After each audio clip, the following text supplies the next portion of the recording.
First, we're going to take off with our favorite bachelorette retailer, and that is Kohl's.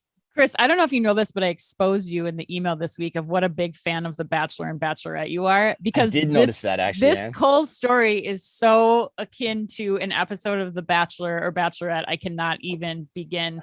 That's right, Chris. According to CNBC, Kohl's has confirmed Monday that it has received multiple preliminary buyout offers.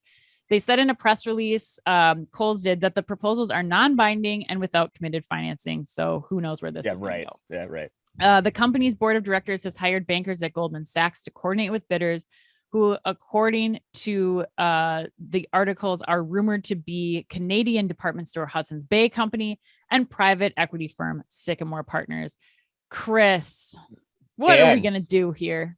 Who's going to get the rose? Oh man, this is so funny. Like, I'm trying to think of who the Bachelorette contestant is that I least wanted to date, but I can't think of who that would be.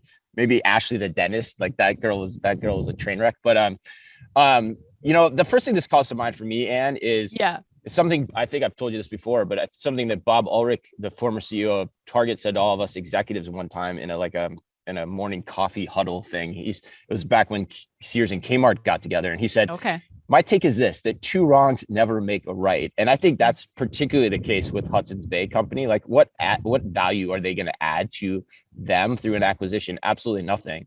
And the other point I would make too is, I think this is just more evidence that Kohl's is just absolutely floundering at this point. I was on Michelle Gass's case for a long time, for the past 3 or 4 years. And I remember. I mean, we didn't talk about this on the show last week, but the other thing they debuted last week was they had this new strategy deck they put out where there were 3 key pillars of their strategy, which was, one, winning with casual. I'm like, what right do you have to win with casual, Kohl's? Like, you're up against some pretty stiff competition there. And by the way, your demographics aging out of everything. So, like, come on.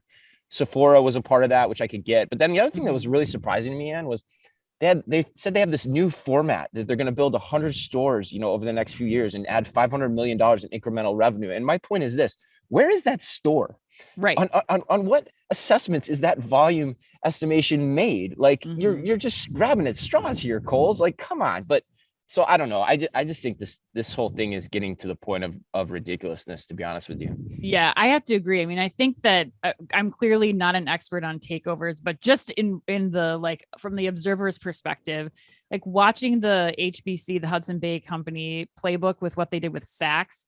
I mean, they're telling them the same thing, like they're being advised to do the same thing, them being Kohl's, which is spin off the website, do e-commerce, like do all these other things. And I mean, I don't know that that's been working for Saks. I've been paying pretty close attention to that, not seeing any great successes there. So I think your two wrongs make a right and don't make a right analogy is spot on there. I do kind of fear what happens here. I mean, Kohl's is the second largest department store in the US. And I wonder, whoever takes this over, what becomes of that. And if that really is the beginning of the end for the department store altogether. Yeah, I mean, it makes me sad for Milwaukee, honestly, or where, not Milwaukee. I know technically it's not in Milwaukee, but it makes me sad for Wisconsin, our neighbors to the what is it, the east, and our brethren from another mother, like it's just, it makes me sad. You're definitely not from Minnesota. They're not brethren from another mother. Right. Go. Sorry, them's fighting words, right? Yeah, exactly. But yeah, I mean, it makes me sad for them because I don't see this playing out well. I really don't. I think, especially if they do the split off thing like you're talking about, that's going to be a disaster and just not going anywhere. So I don't know, floundering,